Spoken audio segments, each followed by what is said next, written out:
Hello. Today I'm going to be doing a vintage reading from the Bible story book. This book, as you can tell, has been used. I got these off of eBay, and they are old Bible stories.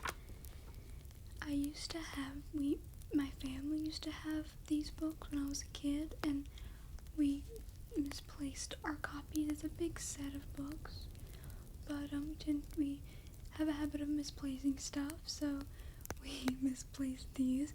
But I was able to actually order another set of them. I found them off of eBay, so I have them for all future use.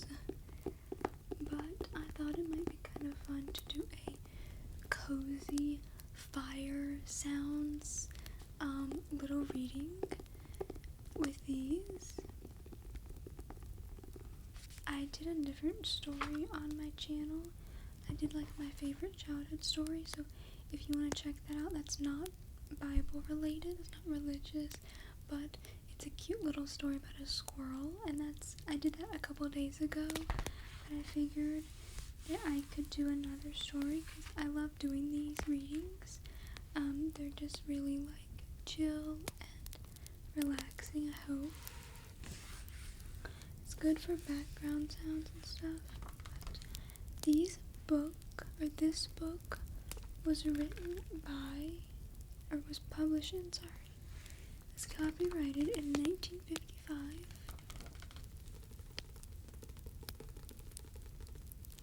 And it's by author Maxwell. And this is the third book. Oh no, I'm sorry. This is the fifth book in like the series that he did of the Bible story. But they all have individual stories in them. Like, if I can show you, they all have individual stories. Each of these is a different story. But let's just jump in. I think I'm gonna read just a few of them today. I won't read like a bunch, but I try to keep my videos around 20-ish. My hair just isn't cooperating today. I try to keep my videos around like 20-ish minutes, so we'll try to read a few. I'm gonna slide a little bit closer to the microphone. The first story is The Boy with a Wonderful Name. And the one thing I like about these is that they have photos in them, and they're made by real people, not AI.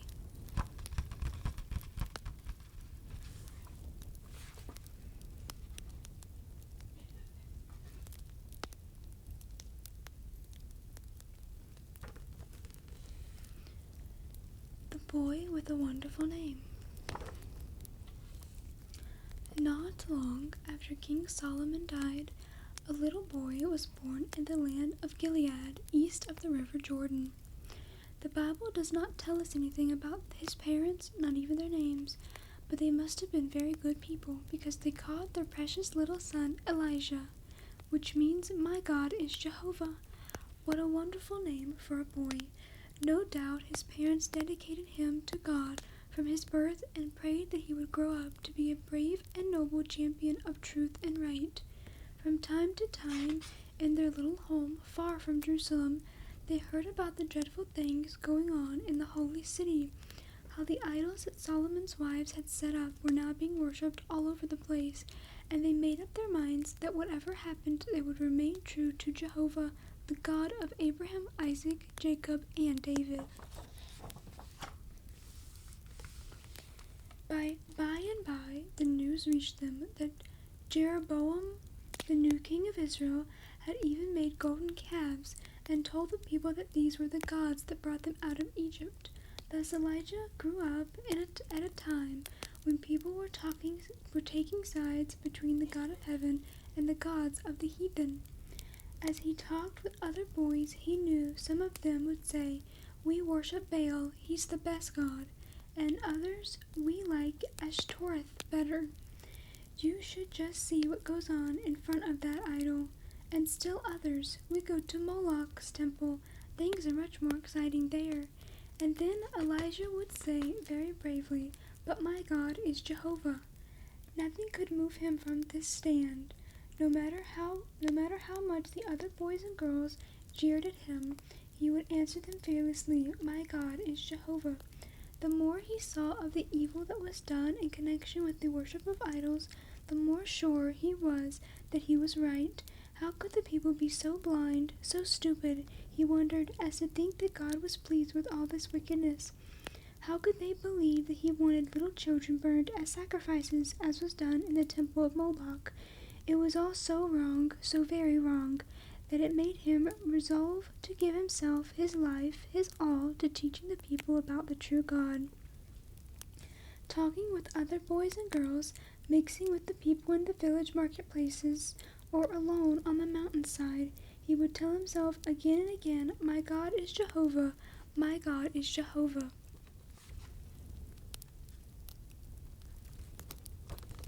So his name became a part of himself, and people came to know him as the strange lad who hated idols and worshipped the God of heaven.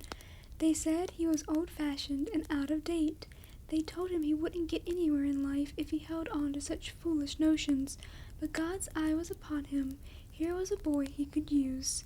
Here was the champion he was looking for, and what a destiny was his. Today, nearly 3,000 years later, the eyes of the Lord still run to and fro throughout the whole earth to show himself strong in the behalf of them whose heart is perfect towards him. Everywhere his ears are listening eagerly for those precious words of loyalty, "My God is Jehovah."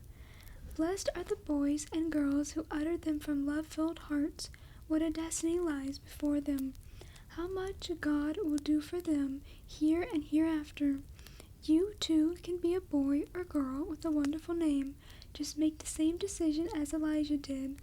I knew reading these on camera would be a problem. You too can be a boy or girl with a wonderful name. Just make the same decision as did Elijah. Say, "My God is Jehovah," just now, and mean it.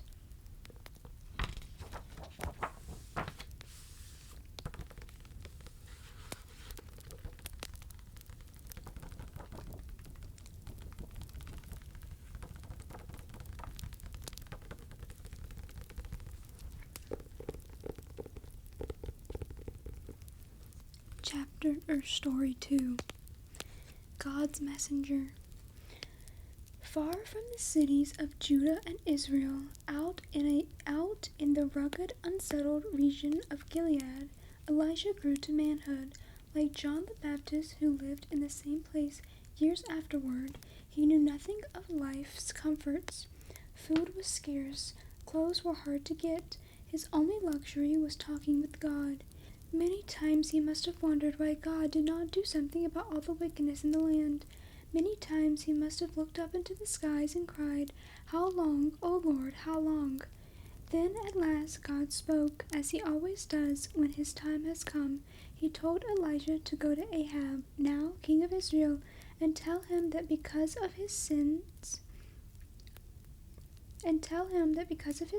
a great drought would come upon the country, that there would be neither dew nor rain for years.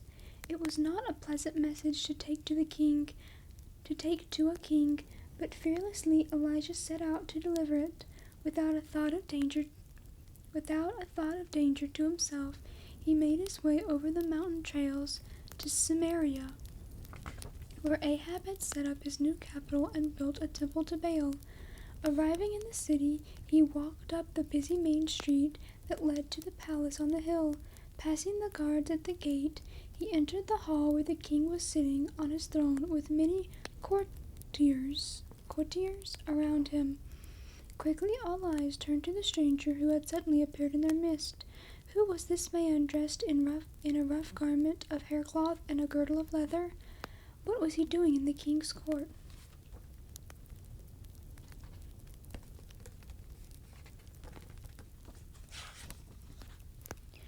Soon the prophet's voice, strong and powerful, rang upon the ears of the assembly, As the Lord God of Israel liveth, before whom I stand, there shall not be dew nor rain these years, but according to my word. What happened next we are not told, but there must have been quite a stir. Is the man mad? Ahab might have well said. Does he think he can control the dew and the rain? Does he think his God is stronger than Baal? At this the courtiers laughed, jeering at Elijah as he made his way to the door and disappeared. But Elijah's warning was no laughing matter. The dry weather began, just as he said it would.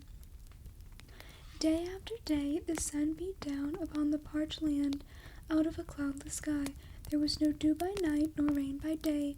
Soon the whole countryside took on a deep brown hue. There's the dead trees and the cattle that look kind of skinny, and the mountains, and they're all brown. And there's rocks all around.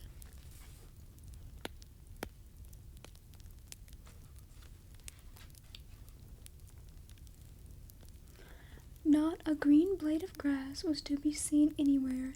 Cattle roamed far and wide looking for something to eat. Streams ran dry. The water level and wells dropped alarmingly as autumn failed to bring the rainy season. The land was almost too hard to plow. Farmers sowed seed they had saved from the grain crop of the year before, but it hardly began to grow before it shriveled up. Winter came and passed, and still there was no rain. People watched the clouds in vain. They passed over and left no moisture. The usual spring harvest failed to appear. Now cattle began to die by hundreds. The bodies of bony cows, sheep, and goats lay unburied for the crows and buzzards to eat. Everybody was worried now.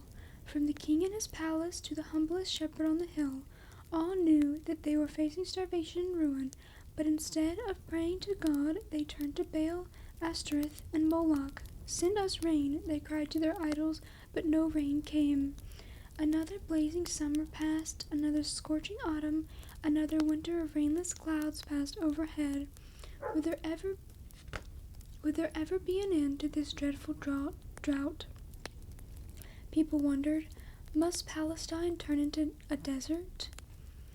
Many times King Ahab thought about the man who had come to see him in his palace, the man who had claimed to be a prophet of Jehovah and said there would be no dew or rain unless he said so. Perhaps he did know how to control the weather. Perhaps he was able to keep rain from falling on the earth. Where was he? He must be found at all cost. He must be made to break the spell he had put on the country. So a price was put on Elijah's head, and orders went out that he was to be brought to Samaria at once. But no one could find him. He had disappeared. Growing more and more desperate, the king sent messengers to Egypt, to Syria, to Mesopotamia, seeking Elijah. There was, in fact, no nation or kingdom where they did not go in search of him. As the messengers returned, they all told the same story. They had failed in their mission. There was no trace of Elijah anywhere. Nobody had seen him or heard of him. Where can the man be? Fumed Ahab. He must be somewhere. Find him. But they couldn't find him. Yet he wasn't far away, not very far, and God knew where he was all the time. Story 3. Fed by Ravens. When Elijah left Ahab's palace, God said to him, Get thee hence, and turn thee eastward, and hide thyself by the brook Cherith, that is before Jordan. And it shall be that thou shalt drink of the brook, and I have commanded the ravens to feed thee there. He knew the brook Cherith very well. I don't know if that's how you pronounce that. No doubt, as a boy he had played on its banks. As for the ravens, he remembered them too, and where they nested. It was a long, tiresome journey back across the Jordan, and up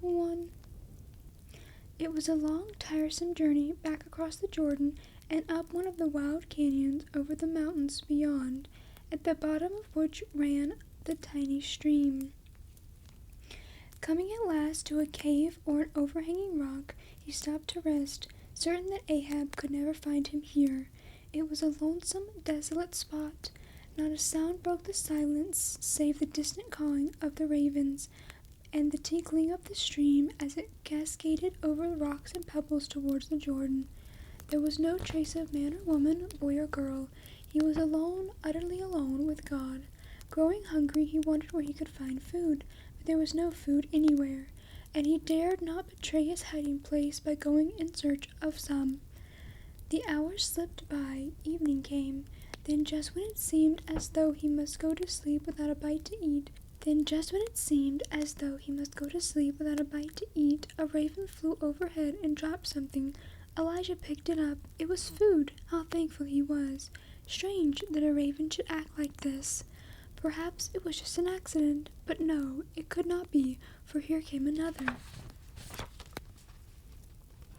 There's Elijah, the ravens, the stream, and he's holding the food, which I believe was manna.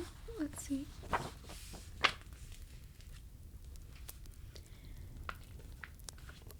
Oh, that's not the end of that sentence.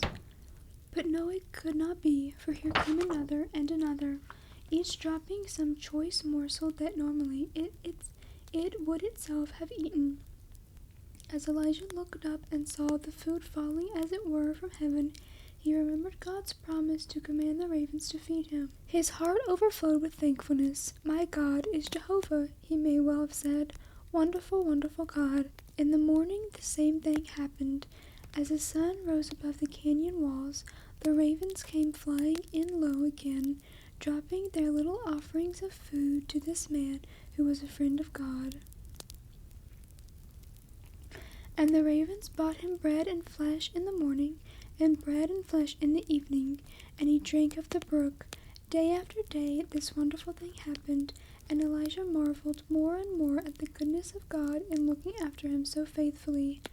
Much of the time he spent down by the brook, where the cool water helped him bear the terrible heat. Gradually he noticed the stream getting smaller and smaller, shallower and shallower. Some nights he could scarcely hear its tinkle any more. He knew then that he would soon have to leave this hiding place and find another. But where could he go? Where would he be safe from the anger of Ahab? But he had no need to worry. God was thinking of him and planning for him. Finally, when the last little trickle of water had disappeared, and the last little pool in the bed of the brook had dried up, God said to him, Get thee to Zarephath,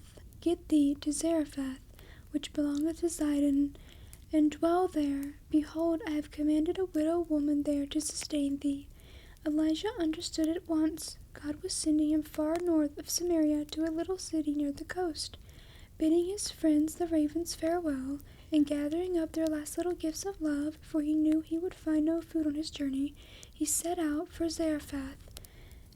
Day after day he trudged on over rocky hillsides and steep mountain trails. How tired he must have been, how hungry, how very, very thirsty. Weary, hot, and dusty, he drew near, at last, to Zarephath. Now he could see the outline of the city wall, now the gate he would have to enter. How glad he was that his long, tiresome journey was almost over. But how would he find the woman who was to care for him? God had not told him her name, or where she lived. Was she rich or poor, old or young? All he knew about her was that she was a widow, and there must be many widows in Zarephath. How would he know the right one? With Ahab's soldiers looking for him everywhere, he must not make a mistake. There's him holding his food, and the ravens, and him going about his journey.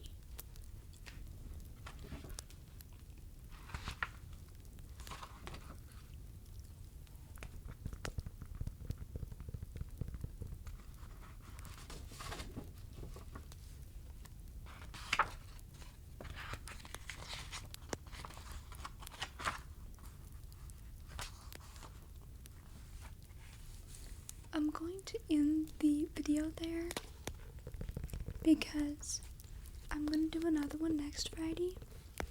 So if you want to hear the next one, please subscribe and you get the continuation. I'll probably finish this whole book on the channel, so if you want to know, this book 5 I think is all about Elijah, and like this time, yeah, I think these books go through the whole Bible.